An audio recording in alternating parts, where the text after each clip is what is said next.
आइए हम आज देखेंगे छंद क्रमांक 21 एवं 22 का उच्चारण देखेंगे। सबसे पहले मन्येवरं हरिहरादयेव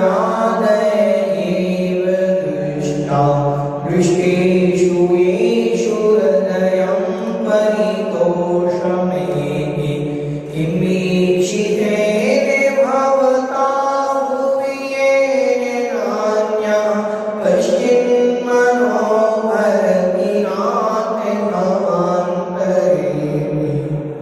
देखें, यहाँ पर कह रहे हैं कि भगवान मन्ये वरम, मन्ये मानता हूँ, वरम मतलब अच्छा, मैं अच्छा मानता हूँ कि हरिहरादय ये दृष्टा मेरे द्वारा हरि हर आदय, हरि मतलब विष्णु, हर मतलब शंकर आदि, ब्रह्मा विष्णु महेश आदि जो है उनको दृष्टा मतलब मेरे द्वारा पूर्व में देखा गया है। इससे मैं अच्छा मानता हूँ कि मैंने पूर्व में इनको देख लिया। क्या हुआ इनको देखने से? दृष्टेषु येषु, इन येषु मतलब इनको, दृष्टेषु मतलब देखने से, त्वयि हृदयम मेरा जो हृदय है, त्वयि मतलब आप में ही, तोषम एति संतोष को प्राप्त हुआ, तोषम मतलब संतोष को, एति मतलब प्राप्त हुआ।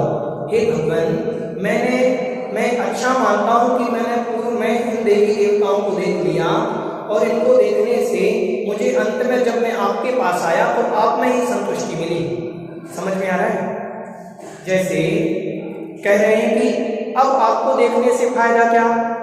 उनको देखने से तो ये फायदा होगा कि अगर उनको हम नहीं जानते तो आप सबसे अच्छे हो, ये फर्क कैसे कर पाते हैं? ये फर्क जो हमारे अंदर आया है कि आप अच्छे हो वो बुरे हैं, तो पहले हमने उनको देखा फिर आपको देखा, इसलिए आप में संतोष को प्राप्त हुए। अब आपको देखने से फायदा क्या हुआ? तो कह रहे हैं कि किम वीक्षितेन भवता, किम मतलब क्या, वीक्षितेन मतलब देखने से, भवता मतलब आपको देखने से हमें क्या फायदा? तो कहा भूवि एन नान्यः, भूवि मतलब इस भूमि पर, येन मतलब जिनको देखने से, न अन्यः अन्य कोई भी, कश्चन मतलब कोई भी, मनोहरति मेरे मन को भरने वाला, न अन्यः अन्य कोई भी नहीं है। क्योंकि आपको देखने से हमें यह फायदा हो गया कि अब हमने आपको देख लिया है, अब दुनिया में कोई भी मेरे मन को भरने वाला नहीं है। भवांतरेपि इस भव में नहीं, भवो भवो तक अब मेरे मन को कोई हरने वाला नहीं है। जैसे हम किसी दुकान पर गए, हमने कोई चीज कही कि हमें कुछ कपड़े दिखाओ, सबसे पहले वो सबसे दुकान का महंगा कपड़ा कभी नहीं दिखाता, सस्ते कपड़े दिखाएगा। अगर आप साड़ी लेने जाओ तो 500 की शुरू करेगा, 400 रुपए की शुरू करेगा, फिर 1000, 1200, 1500, आपको सबसे महंगी 10,000 की चाहिए। अगर उसके पास 10,000 की है तो सबसे महंगी साड़ी अगर 10,000 वाली है तो वो सबसे लास्ट में दिखाएगा कि अब इससे अच्छी हमारे पास कोई नहीं है।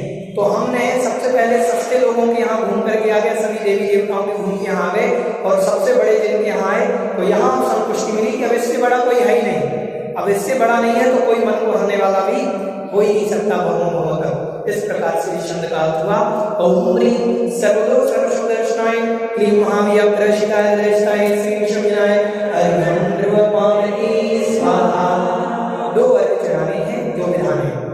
चलिए अगला शब्द उच्चारण स्त्रीणां सतानि सतसो जनयन्ति पुत्रान् नान्याः सुतं त्वदुपमं जननी प्रसूता सर्वादिशो दधति भानि सहस्ररश्मिन् राज्ये जनयति स्फुरदं सुजातम्। कह रहे हैं स्त्रीणाम सतानी, स्त्रियां को, सतानी मतलब हजारों स्त्रियां, सतसो हजारों, जनयंती मतलब उत्पन्न करती हैं, पुत्रान मतलब पुत्रों को, हजारों स्त्रियां हजारों पुत्रों को उत्पन्न करती हैं। पहले हजारों संतान थी, अभी भी अपन देखते हैं किन्हीं की 5 संतान, किन्हीं की 4 संतान, ऐसे संतानों को उत्पन्न स्त्रियां करती हैं। लेकिन ना अन्यः सुतम त्वदुपमम, अन्य कोई नहीं है आपकी माँ की तरह, भगवान की माँ की तरह अन्यः कोई अन्य नहीं है, क्योंकि सुतम त्वदुपमं त्वदुपमं तुम्हारे समान, सुतम मतलब पुत्र को, जिन्होंने प्रसूता मतलब जन्म लिया है, ऐसी उस माँ ने, जिस माँ ने आपके जैसे पुत्र को जन्म दिया है, उस माँ जैसी तो माँ कोई है ही नहीं। क्योंकि यहाँ तो बहुत सारी माएँ हैं जो हजारों हजारों पुत्र उत्पन्न करती हैं। अब हजारों पुत्र उत्पन्न करने से फायदा क्या? जो ना मोक्ष मार्ग में लगे, सारे संसार मार्ग में लगे, पाप कार्यों में लगे, उस पुत्रों से फायदा क्या? पुत्र तो एक हो लेकिन आपके जैसा हो, तो वो माँ धन्य है जो आप जैसा पुत्र उत्पन्न करती है। तीर्थंकर की माता के एक ही संतान होती है। तीर्थंकर के ना कोई भाई होते हैं ना कोई बहन होते हैं, एक ही संतान होती है तीर्थंकर अपने माता पिता की, तो एक ही संतान होती है, वो भी सर्वोत्कृष्ट। तो माँ की महिमा को गाया गया है कि माँ जो है भगवान की माता की जैसी कोई माँ नहीं है। हम हमेशा कहते हैं अगर अपन भगवान के सामने आए और भगवान के सामने आकर के अगर कभी भी स्त्री पर्याय मिले, अगर कोई कर्म का योग रहा स्त्री पर्याय मिले, तो भगवान से कहो अगर स्त्री पर्याय देना हो तो आपकी माँ बनाना, वरना नहीं बनाना। समझ में आया कि भगवान की माता जैसी कोई माता नहीं होती। कह रहे हैं आगे, सर्वादिशो दधति भानि सहस्र रश्मिं, सर्वादिशो सभी दिशाएं, दधति मतलब धारण करती हैं, भानि भानि मतलब नक्षत्रों को, नक्षत्र सभी दिशाओं में होते हैं, पूर्व पश्चिम उत्तर दक्षिण सभी दिशाओं से उत्पन्न हो जाते हैं। लेकिन सहस्र रश्मिं, सूर्य को सहस्र रश्मियां हैं जिसकी, ऐसे सूर्य को प्राची एव विजयति, प्राची एव मतलब पूर्व दिशा, दिग मतलब दिशा, जनयति मतलब उत्पन्न करती है। जो स्फुरत अंशुजालम, दैदीप्यमान किरणों का समूह है, ऐसे उस सूर्य को मात्र प्राची दिशा ही, पूर्व दिशा ही उत्पन्न करती। सूर्य कभी पश्चिम से नहीं उगता, सूर्य की एक निश्चित दिशा है कि वो पूर्व से ही उगेगा। ऐसे ही भगवान की एक निश्चित दिशा है कि कुछ तीर्थंकर बालक एक विशेष पुण्यशाली माँ के गर्भ से उत्पन्न होते हैं। हर किसी माँ के गर्भ में तीर्थंकर नहीं आते।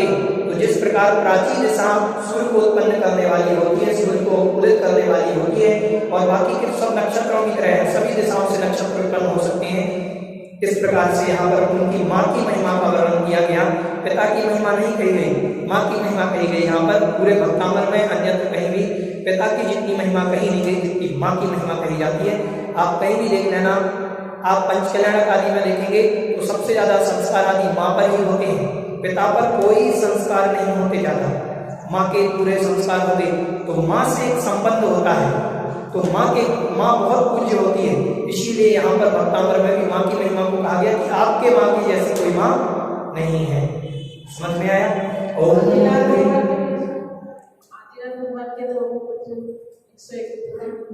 तो आदिनाथ भगवान के पुत्र हो सकते हैं। आदिनाथ भगवान अपनी माता की एक संतान होंगे? नहीं, अपनी माता पिता की वो एक संतान हो। आदिनाथ भगवान के पुत्र हो सकते हैं, तीर्थंकरों के पुत्र पुत्रियां हो सकते हैं। उसमें भी नियम है कि पुत्रियां नहीं होती तीर्थंकर की, ये भी नियम है। लेकिन हुंडावसर्पणी काल के कारण दो पुत्रियां आदिनाथ भगवान को हुई हैं, तो तीर्थंकरों के पुत्र हो सकते हैं। लेकिन तीर्थंकर स्वयं घर में अकेले होंगे, अपने माता पिता की अकेली संतान होते हैं, विशेष पुण्य होता है।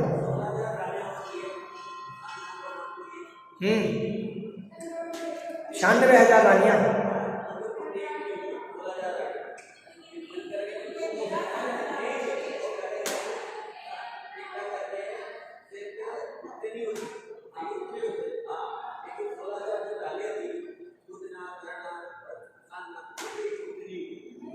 नहीं हुए। सुनो, ध्यान से सुनो, 16,000 में 96,000 रानियां थी, चक्रवर्ती थे वो, 96,000 रानियां थी उनकी।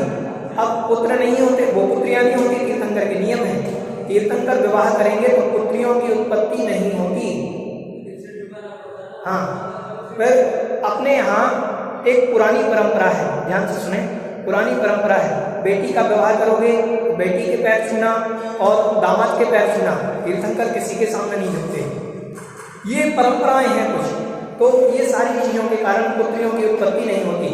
आजकल की जो परंपराएं हैं ये गलत आ गई। पुरानी जो भी परंपरा रही, तो कुछ परंपराओं में भी परिवर्तन आया है। बाकी के तीर्थंकरों के यहाँ पुत्रियों की उत्पत्ति नहीं होती, वो भी उंडाव सर्पणी काल के कारण 2 पुत्रियों की आदिनाथ भगवान के यहाँ उत्पत्ति हुई थी। हाँ, किन्होंने? हाँ, उन्होंने तो दीक्षा ली थी दोनों। हाँ हाँ, ये कारण आप आदि पुराण के अंदर देखोगे, वो विचार करती हैं कि मैं अगर विवाह करती हूँ तो मेरे माता पिता को, मेरे पिता को झुकना पड़ेगा किसी के सामने, रिश्ता लेकर के तो जाना पड़ेगा, और तीर्थंकर किसी के सामने रिश्ता लेकर ऐसा नहीं होता है। तो वो उन्होंने विचार किया और दीक्षा ले ली।